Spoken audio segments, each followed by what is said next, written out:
Halo pendengar, apa kabar Anda hari ini? Langsung dari LPPL Suara Muara Enim Radio yang bisa Anda dengarkan melalui live streaming di www.radiosuara.muaraenimcup.go.id di Kabupaten Muara Enim, Sumatera Selatan. Inilah Suara Nusantara edisi spesial melawan Corona. Saya Aldi Rawan. Sejumlah berita dari berbagai daerah telah kami siapkan untuk Anda. Antara lain, Pelaksana Tugas Bupati Muara Enim tegaskan dunia usaha untuk ikut berperan aktif dalam pencegahan penyebaran COVID-19 atau virus Corona.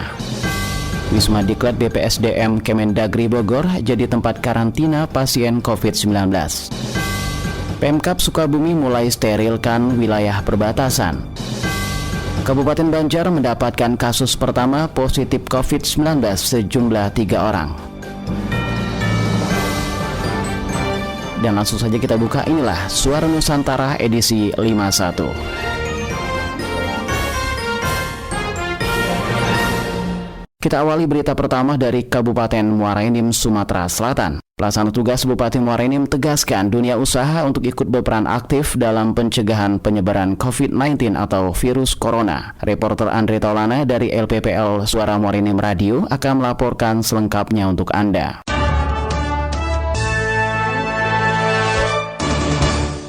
Pemerintah Kabupaten Muara Enim melalui Dinas Ketenagakerjaan melakukan rapat teknis dinas dalam menyikapi status darurat bencana COVID-19 atau virus corona dan diikuti oleh 29 perusahaan BUMN, BUMS, BUMD di lingkup kerja Kabupaten Muara Enim. Dalam acara tersebut, Sekretaris Daerah Muara Enim menegaskan bahwa menanggapi surat edaran Menteri Tenaga Kerja mengenai peran serta dunia usaha untuk berperan aktif dalam membantu pemerintah daerah untuk bersama-sama mencegah dan memutus rantai penyebaran virus corona atau COVID-19 di wilayah Kabupaten Muara Enim. Sementara itu, Pelaksana Tugas Bupati Muara Enim mengatakan kepada perusahaan untuk mematuhi surat edaran yang telah dibuat, terlebih untuk mengumpulkan massa dalam satu tempat. Menyikapi itu semua, Pelaksana Tugas Bupati Muara Enim tegas untuk sementara menghentikan penggunaan serta penerimaan tenaga asing dari Cina atau dari negara-negara lain yang ada di Kabupaten Muara Enim.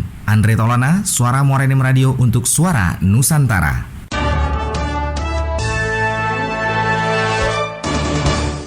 Ke berita lainnya, Wisma Diklat BPSDM Kemendagri Bogor jadi tempat karantina pasien COVID-19. Selengkapnya inilah laporan Inggar Frida dari LPPL Radio Tegar Beriman Bogor. Guna mengantisipasi bertambahnya pasien COVID-19, pemerintah Kabupaten Bogor menyiapkan beberapa tempat untuk membantu rumah sakit rujukan. Salah satunya Wisma Diklat Badan Pengembangan Sumber Daya Manusia Kementerian Dalam Negeri atau BPSDM Kemendagri di Kecamatan Kemang, Kabupaten Bogor. Bupati Bogor Ade Yasin mengatakan, Wisma Diklat BPSDM Kemendagri yang akan dijadikan rumah singgah atau karantina bagi orang dalam pantauan atau ODP maupun pasien dalam pengawasan atau PDP memiliki jumlah kamar sebanyak 44 dengan jumlah total memiliki 168 tempat tidur. Artinya, dalam satu kamar bisa dihuni oleh 4 hingga 5 orang untuk dijadikan tempat karantina. Ade Yasin juga segera menginstruksikan kepada semua direktur rumah sakit umum daerah milik pemerintah Kabupaten Bogor untuk segera membahas teknis pemakaian Balai Diklat BPSDM Kemendagri tersebut. Inggar Frilda, Radio Tegar Beriman, melaporkan untuk Suara Nusantara. Pendengar, dari Bogor kita menuju ke Batang, Jawa Tengah. Dampak pandemi COVID-19 terjadi penurunan jumlah penumpang bagi ojek online. Inilah laporan reporter Erik Kisianto dari LPPL Radio Ambirawa FM Batang, Jawa Tengah. Dampak pandemi COVID-19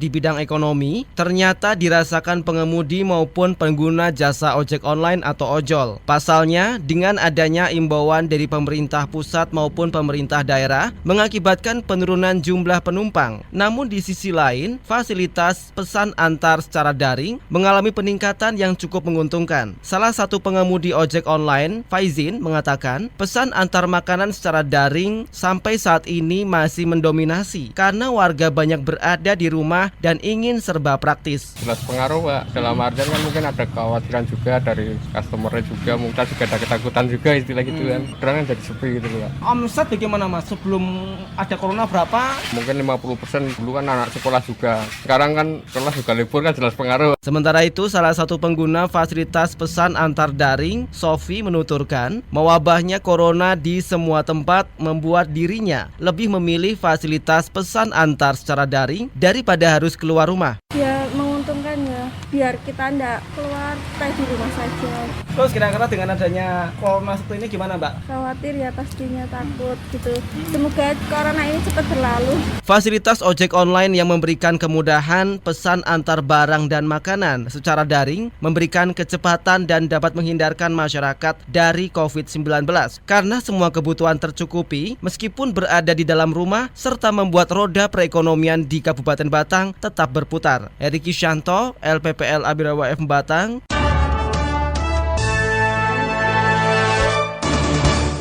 Terima kasih pendengar, Anda masih setia bersama kami di Suara Nusantara. Kabupaten Banjar mendapatkan kasus pertama positif COVID-19 sejumlah 3 orang. Berikut kami hadirkan laporannya dari LPPL Suara Radio Banjar, Kalimantan Selatan. Ya pendengar, menyusul baru Senin kemarin Kabupaten Banjar mendapatkan kasus pertama positif COVID-19 sejumlah 2 orang, kemudian menjadi 3 orang pada Selasa. Gugus Tugas Penanganan Bencana Non-Alam COVID-19 Kabupaten Banjar, Kalimantan Selatan terus berupaya maksimal menangani dan menangkal penularan virus tersebut. Orang terdekat dari pasien terkonfirmasi positif telah ditambahkan ke dalam daftar orang dalam pemantauan ODP. Langkah terkini yang diberlakukan yakni karantina kesehatan bagi ODP. Hal ini disampaikan oleh Ketua Gugus Tugas Penanganan Bencana Non-Alam COVID-19 Kabupaten Banjar, Haji Muhammad Hilman, saat video conference bersama awak media di Comment Center Barokah Martapura. Banyak dengan kriteria tertentu agar yang mempunyai kasus ODP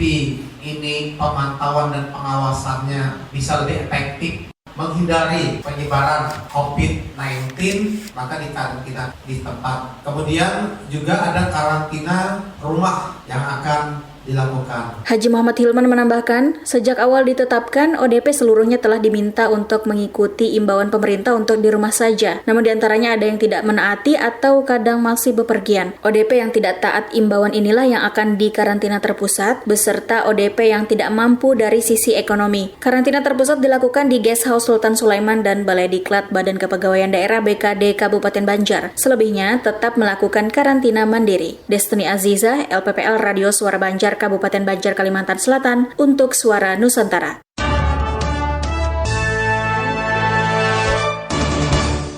Saatnya Suara Nusantara bersama saya Aska Perdana disampaikan RCL 98 FM Kabupaten Sukabumi. Pemerintah Kabupaten Sukabumi mulai mensterilkan wilayah perbatasan. Seperti yang dilakukan di perbatasan Sukabumi Cianjur dan Sukabumi Bogor, perbatasan Sukabumi Cianjur dipusatkan di Kecamatan Sukalarang, sementara perbatasan Sukabumi Bogor dilaksanakan di Terminal Benda Cicurug. Pelaksanaan sterilisasi di perbatasan Sukabumi Cianjur dipimpin langsung oleh Bupati Sukabumi Haji Marwan Hamami bersama Komandan Kodim 0607 Sukabumi, Letkol Infantri Danang Prasetyo Wibowo. Sterilisasi tersebut dilakukan untuk mencegah penyebaran COVID-19 di Kabupaten Sukabumi. Proses sterilisasi tersebut dilakukan dengan 2 tahapan. Tahap pertama ialah penyemprotan kendaraan menggunakan disinfektan oleh tugas dengan menggunakan alat pelindung diri. Tahapan berikutnya ialah pengecekan suhu tubuh dan sterilisasi penumpang menggunakan antiseptik hingga cuci tangan. Hal itu termasuk pendataan setiap orang yang akan datang dan keluar dari Kabupaten Sukabumi. Haji Marwan Hamami mengatakan, sterilisasi tersebut merupakan langkah yang dianggap strategis, apalagi jika dibandingkan dengan pencegahan ketika masyarakat dari zona merah sudah masuk ke 47 kecamatan di Kabupaten Sukabumi. Kita lakukan adalah melakukan sterilisasi dan lokalisasi kegiatan untuk bagaimana penyebaran virus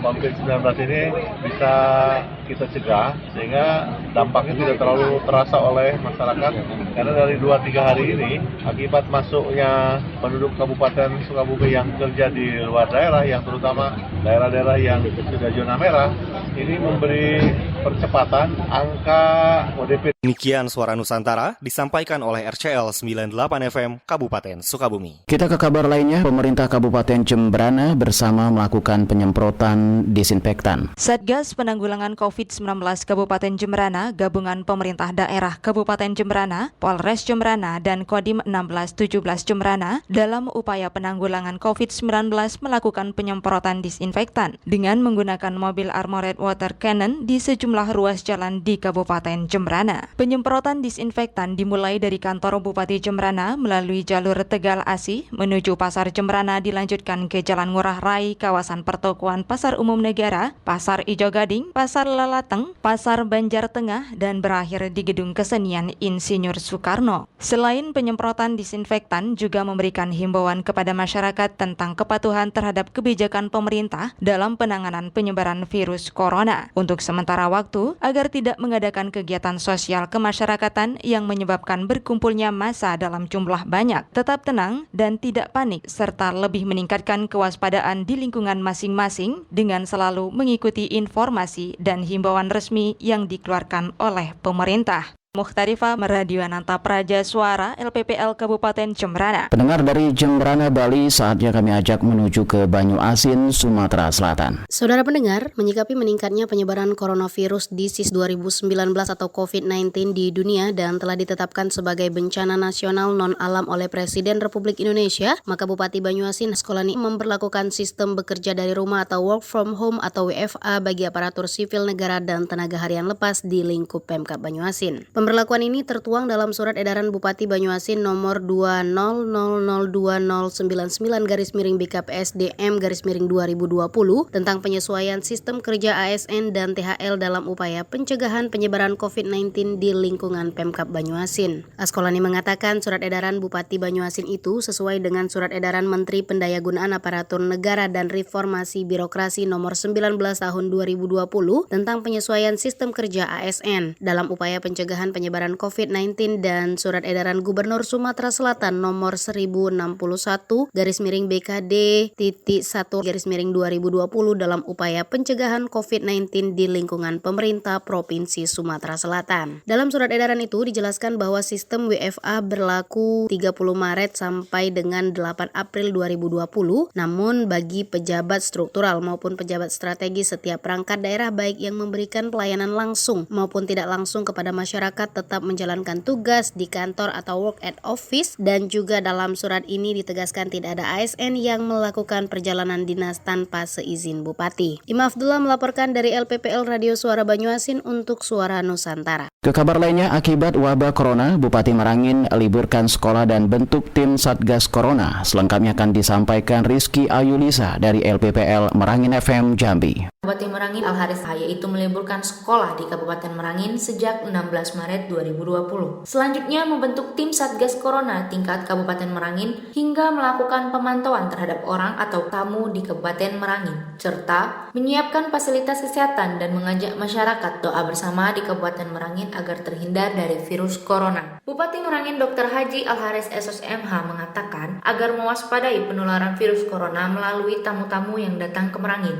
dan jika ada keluarga yang baru datang dari berpergian, apalagi dari luar negeri, untuk dicek kesehatannya di rumah sakit agar kiranya memastikan kondisi kesehatan tamu yang datang dari berpergian.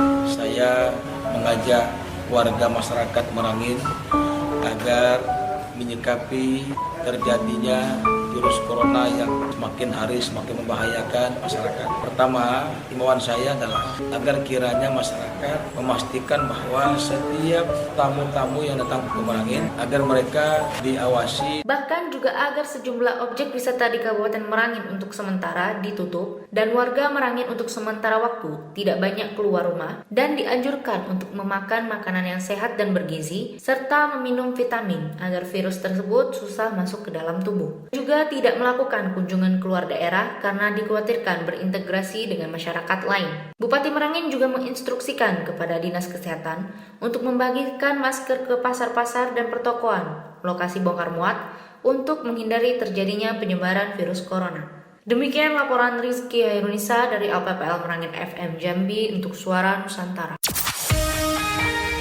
Radio 10, Albert-Jan Sluis. Suara Muarenim Radio, Serasan Bersuara, Sekundang Kita Jaya. Radio 10. Baik, apa kabar Anda pendengar yang baru saja bergabung di Suara Nusantara? Anda bersama saya Aldi Rawan dari LPPL Suara Muarenim Radio yang bisa Anda dengarkan melalui live streaming di www.radiosuara.muarenimkap.go.id di Kabupaten Muarenim, Sumatera Selatan. Hari ini yang menghantarkan program Suara Nusantara. Kota Pekalongan terapkan jam malam untuk mencegah penyebaran virus corona. Kota Pekalongan akan menerapkan jam malam dalam rangka pencegahan penyebaran virus corona. Jam malam akan diterapkan mulai 1 April 2020 dan dimulai pada pukul 9 malam hingga 4 pagi. Wali Kota Pekalongan sekaligus Ketua Satgas Penanggulangan COVID-19, Saleni Mahfud, usai rapat koordinasi, mengatakan penerapan jam malam diperlukan melihat kondisi masyarakat yang saat ini belum mematuhi anjuran pemerintah untuk tidak berkerumun. Menurut Wali Kota, jam malam diberlakukan untuk seluruh masyarakat, baik bagi pedagang agar menutup tokonya setelah batas jam malam dimulai, juga bagi masyarakat untuk pulang dan tidak keluar rumah pada jam tersebut. Kita sampaikan pada masyarakat, yang pertama adalah kita nanti memperlakukan jam malam mulai 1 April. Jadi jam malam karena bagaimanapun juga kondisinya kita harus menyesuaikan dengan kepatuhan masyarakat Pekalongan. Ternyata sudah diberitahukan, disosialisasikan dan sebagainya, itu masyarakat Pekalongan tidak begitu mematuhi ya, sehingga dengan terpaksa kita harus melakukan jam malam dari mulai jam 9 malam sampai jam 4 pagi, karena kalau lebih dari itu sulit karena untuk subuhan dan sebagainya. Wali Kota menambahkan, untuk menertibkan pemberlakuan jam malam, Pemkot menerjunkan Satpol PP yang akan bekerja sama dengan TNI Polri untuk menertibkan masyarakat sesuai dengan aturan yang berlaku. Sementara untuk teknis penertiban di lapangan akan dilaksanakan oleh petugas. Demikian Regina dari LPPL Radio Kota Batik Pekalongan, Jawa Tengah melaporkan untuk Suara Nusantara. Pendengar dari Pekalongan, Jawa Tengah, saya ajak Anda ke Kabupaten Tanah Bumbu, Kalimantan Selatan. Ketua Tim Gugus Tugas COVID-19 Tanah Bumbu lakukan peninjauan ke seluruh posko untuk pastikan keinginan pemerintah Kabupaten Tanah Tumbu. Berikut laporan reporter Bastian Astra dari LPPL Suara Bersujud, Kalimantan Selatan. Ketua Tim Gugus Tugas COVID-19 Tanah Bumbu Haji Roswandi Saleh melakukan peninjauan ke seluruh posko untuk memastikan kondisi sesuai yang diinginkan pemerintah Kabupaten Tanah Bumbu. Dalam peninjauannya, Roswandi memastikan seluruh kelengkapan penunjang dan SDM tersedia dan melaksanakan tugas dengan baik. Roswandi mengatakan pihaknya terdiri dari beberapa unsur, yakni tim kesehatan, BPBD, Satpol PP, TNI, Kepolisian, Kecamatan, Desa, dan beberapa relawan dari PMI serta Pramuka. Dari pantauan saat ini terdapat 6 posko yang sudah aktif, yakni posko di Desa Emil Baru yang merupakan perbatasan Kabupaten Banjar, posko di Desa Batu Ampar perbatasan Kabupaten Kota Baru, posko di Satui perbatasan Kabupaten Tanah Laut, posko Pelabuhan Peri, posko Pelabuhan Samudra, dan posko Bandara Bersujud. Dalam hasil peninjauan yang dilakukan beberapa hari ini, Roswandi menjelaskan pihaknya menambah 3 posko baru. Ditetapkannya 3 posko baru ini mengingat kondisi lokasi itu sebagai pintu masuk dari luar daerah dan luar negeri. Adapun posko baru yang ditambahkan yakni pada dermaga dan pelabuhan yang digunakan perusahaan-perusahaan untuk menurunkan ABK atau personil lain yang setiap hari keluar masuk, karena menurutnya ini sangat strategis. 3 posko yang ditambah yakni posko Angsana di Pelabuhan PT BIB, posko Satui Timur, dan posko Sebamban di Kecamatan Sungai Loban. Pada kesempatan itu, Roswandi juga merupakan Sekretaris Daerah Kabupaten Tanah Bumbu menyerahkan tambahan alat bantu, yaitu alat meriksa suhu tubuh bagi petugas posko. Demikian Bastian Astra, Radio Suara Bersujud Kabupaten Tanah Bumbu, Kalimantan Selatan melaporkan untuk Suara Nusantara. Pendengar, selanjutnya kita akan bergabung bersama Bobi Jayanto dari LPPL Radio Suara Lumajang FM. 3 pilar Kabupaten Lumajang lakukan penyemprotan disinfektan di sejumlah fasilitas dan ruang publik untuk memutus rantai virus corona. AKBP Adewira Negara Siregar, Kapolres Lumajang menyampaikan untuk memutus rantai penyebaran virus corona atau COVID-19, 3 pilar Kabupaten Lumajang terus melakukan upaya penyemprotan cairan disinfektan di sejumlah fasilitas dan ruang publik di wilayah Kabupaten Lumajang. Saya mewakili seluruh Forkopimda Polres wilayah Lumajang mengucapkan terima kasih yang tak terhingga serta penghormatan yang luar biasa kepada rekan-rekan kami semua. Karena apa yang akan lakukan ini merupakan bakti yang luar biasa kepada negara kita, khususnya wilayah Lumajang. Kapolres saat memimpin kegiatan apel penyemprotan disinfektan di Mapolres Lumajang Selasa kemarin juga menyampaikan bahwa tim penyemprotan terbagi menjadi 2, yakni tim 1 menggunakan kendaraan roda 2 dengan sasaran Lembaga Pemasyarakatan Kelas 2B Lumajang, Pasar Hewan Lumajang, Pasar Senggol, Pasar Krempiang, dan Pasar Serangin. Sedangkan tim 2 menggunakan 1 unit kendaraan Armored Water Cannon dan 2 unit damkar. Dalam kegiatan apel tersebut, dirinya berharap agar kegiatan penyemprotan disinfektan tidak hanya berhenti pada hari ini saja, namun harus terus dilaksanakan dengan harapan penyebaran virus corona di Kabupaten Lumajang segera berhenti dan situasi kembali normal seperti sedia kala. Bobi Wijayanto, Suara Lumajang FM, Radio Kabupaten Lumajang, Jawa Timur, mengabarkan. Kabar kabar lain pendengar, Kabupaten Banjar mendapatkan kasus pertama positif COVID-19 sejumlah 3 orang. Reporter Destina Aziza dari LPPL Radio Suara Banjar, Kalimantan Selatan akan menghantarkan kabarnya untuk Anda. Pendengar, menyusul baru Senin kemarin, Kabupaten Banjar mendapatkan kasus pertama positif COVID-19 sejumlah 2 orang, kemudian menjadi 3 orang pada Selasa. Gugus Tugas Penanganan Bencana Non-Alam COVID-19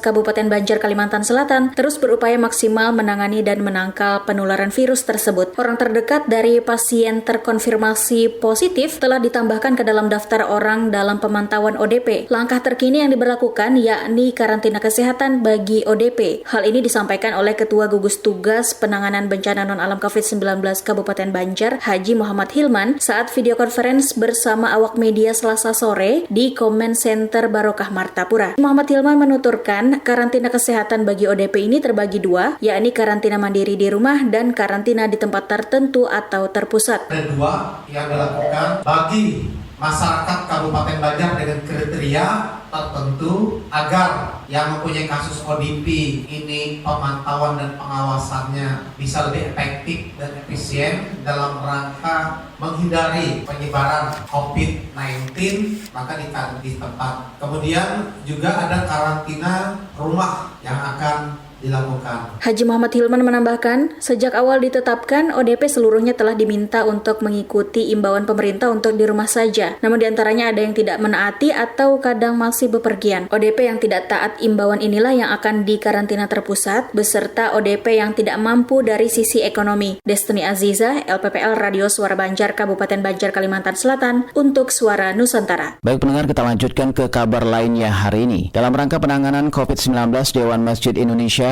programkan bersih-bersih masjid di seluruh wilayah di Indonesia. Kita segera bergabung bersama LPPL Radio Berita Rewaku Goa. Dewan Masjid Indonesia telah memprogramkan kegiatan bersih-bersih masjid di seluruh wilayah di Indonesia. Tidak tanggung-tanggung, organisasi yang dipimpin mantan Wakil Presiden Republik Indonesia Yusuf Kalla ini merencanakan untuk melakukan bersih-bersih masjid sekitar 10 hingga 20 ribu masjid tahun ini. Hal ini sekaitan dengan merebaknya COVID-19 di seluruh wilayah di tanah air. Terkait dengan mewabahnya virus corona di Kabupaten Goa, ikut memantik pengurus Dewan Masjid Indonesia Kabupaten Goa untuk melakukan langkah antisipatif melalui penyemprotan disinfektan di berbagai masjid dan rumah warga di Kabupaten Goa sebagai pra-action bersih-bersih masjid yang akan dilakukan Dewan Masjid Indonesia bekerja sama dengan Unilever. Ketua Dewan Masjid Indonesia Kabupaten Goa, Hasan Hasim, kepada Rewakos di sela-sela penyemprotan disinfektan di Masjid Hadijah binti Huwailid, Bumi Palangga Mas 1, Kecamatan Palangga kemarin mengatakan bahwa kegiatan ini dilaksanakan sebagai bentuk kepedulian untuk menjaga kebersihan masjid yang secara kebetulan saat mewabahnya COVID-19. Jadi alhamdulillah Dewan Masjid Indonesia memprogramkan di seluruh Indonesia ini program bersih-bersih masjid. Jadi ada 2 kepentingan yang paling mendasar dalam rangka program bersih-bersih masjid ini. Yang pertama itu dengan adanya virus corona. Jadi virus corona ini membuat kita semua menjadi prihatin dan peduli untuk melakukan upaya-upaya preventif sehingga virus itu tidak sampai memberikan beban kepada jemaah. Melalui bersih-bersih masjid yang dilakukan diharapkan menjadi cerminan dalam menjaga lingkungan tetap bersih, apalagi pemerintah Kabupaten Goa telah mencanangkan gerakan bersih lingkungan. Muhtar Suma melaporkan lewat Rewako Info.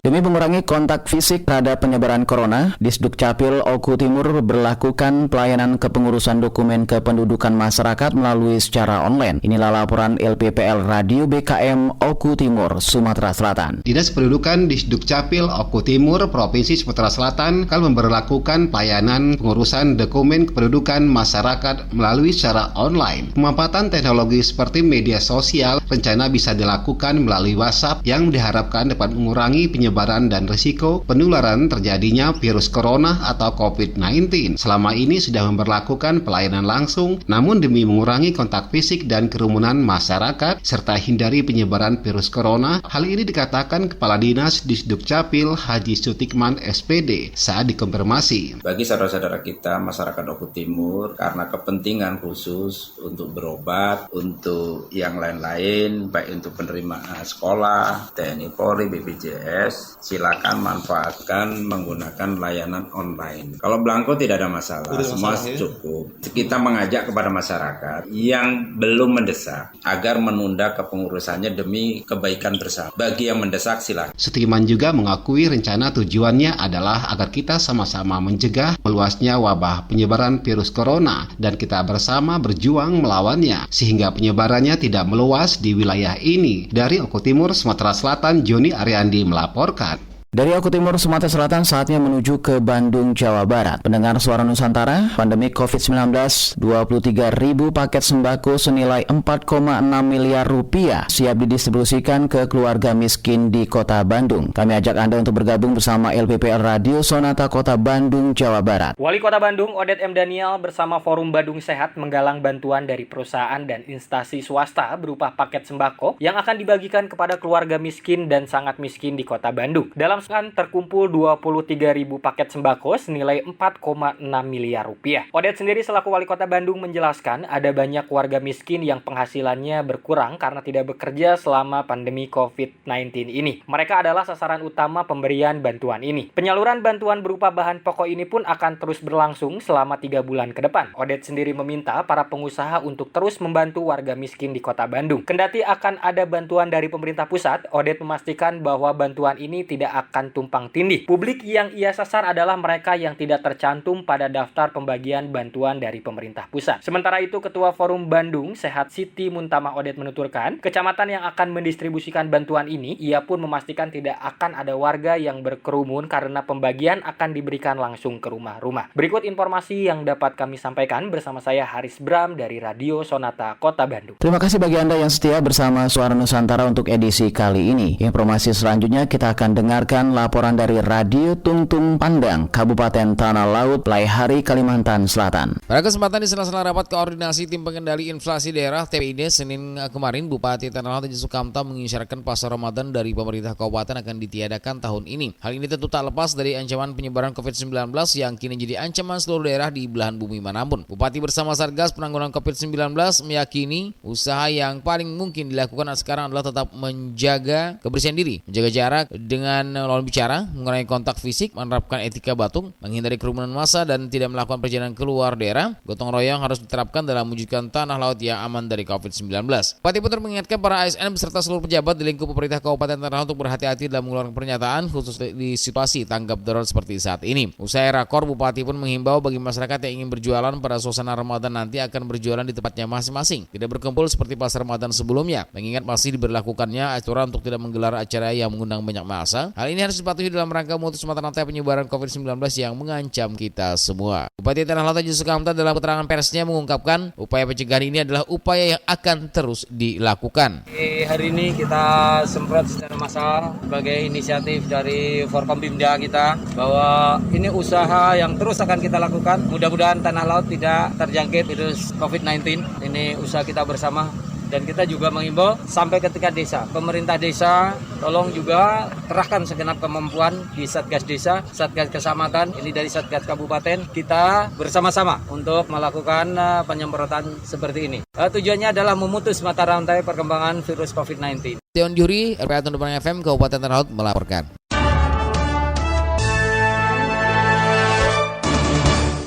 Pendengar, terima kasih Anda masih bersama saya Aldi Rawan dari LPPL Suara Marinim Radio yang bisa Anda dengarkan melalui live streaming di www.radiosuara.marinimkap.go.id di Kabupaten Marinim, Sumatera Selatan. Bupati Mesuji pimpin penyemprotan disinfektan massa. Laporan selengkapnya Arum dari LPPL Radio Suara Mesuji 97 FM Lampung. Pemerintah Kabupaten Mesuji melakukan penyemprotan serentak di ruang lingkup pemerintah Kabupaten Mesuji yang dipimpin langsung Bupati Mesuji didampingi didampingi Polri dan TNI beserta para ASN pemerintah Kabupaten Mesuji. Kegiatan penyemprotan disinfektan serentak dilakukan tim gugus tugas percepatan penanganan COVID-19 Kabupaten Mesuji dan para relawan di Simpang Pematang di Res Area 234 Jalan Tol Trans Sumatera. Kegiatan diawali dengan apel bersama di alun-alun Simpang Pematang dan dipimpin oleh Bupati Mesuji, Kapolres Mesuji, dan Ramil 042601 Mesuji. Pada kesempatan tersebut, Bupati Mesuji Haji Sapli TH didampingi Kapolres Mesuji AKBP Alim menyampaikan, kegiatan ini merupakan upaya kita mencegah penyebaran virus corona. Ini sangatlah penting dan tidak bisa selesai dengan pemerintah, Polri, dan TNI saja. Tetapi, masyarakat juga bisa membantu agar dapat berperan serta dalam menanggulangi penyebaran virus corona di Kabupaten Mesuji. Dan tentunya dihimbau kepada seluruh masyarakat Kabupaten Mesuji dapat mematuhi aturan yang dikeluarkan oleh pemerintah pusat, yakni menjaga kesehatan dan berdiam di rumah serta tidak bepergian, selalu berpola hidup sehat. Arum dari LPPL Radio Suara Mesuji melaporkan. Dan pendengar, kita tiba di berita terakhir. Badan Meteorologi, Klimatologi, dan Geofisika BMKG Lampung berperan aktif dalam memberikan informasi yang dibutuhkan. Selengkapnya akan disampaikan Melinda dari LPPL Radio di BFM Lampung. Badan Meteorologi, Klimatologi, dan Geofisika atau BMKG Lampung berperan aktif dalam memberikan informasi yang dibutuhkan stakeholder pertanian baik tingkat provinsi maupun kabupaten hingga ke petani. Kepala Seksi Data dan Informasi BMKG Lampung Rudi Herianto mengatakan informasi tentang iklim tersebut lebih kepada kapan datangnya musim penghujan dan musim kemarau. Di samping itu juga kegiatan melalui penyuluh mengikuti Sekolah Lapangan Iklim atau SLI bertujuan bagaimana petani menggunakan informasi BMKG khususnya informasi iklim untuk mendukung ketahanan pangan. Pada bagian lain, Rudi Herianto juga menjelaskan yang dimaksud ketahanan pangan mulai dari menanam sehingga hasilnya maksimal. Dengan menggunakan informasi iklim, ternyata setelah dievaluasi di Provinsi Lampung sudah terlaksana beberapa kali dan secara hasil juga ada peningkatan. Tujuan dari Sekolah Lapang Iklim itu bagaimana petani menggunakan informasi BMKG khususnya informasi iklim untuk mendukung ketahanan pangan. Jadi namanya ketahanan pangan itu mulai dari menanamnya sehingga hasilnya itu bagaimana maksimal dengan menggunakan informasi iklim. Ternyata setelah dievaluasi, alhamdulillah di Provinsi Lampung ini sudah terlaksana beberapa kali dan secara hasil juga ada peningkatan. Di samping itu, lanjut Rudi, BMKG menerbitkan buletin setiap bulan, yang mana ada buletin klimatologi, buletin meteorologi. Ketika petani mendapatkan informasi terupdate, diharapkan petani dapat memanfaatkannya. Seperti saat ini di Lampung, di bagian selatan, curah hujan mulai berkurang sehingga tanaman apa atau antisipasi yang bisa dilakukan oleh para petani maupun pemangku kebijakan dalam menjaga ketahanan pangan. Di BFM Radio, Melinda melaporkan.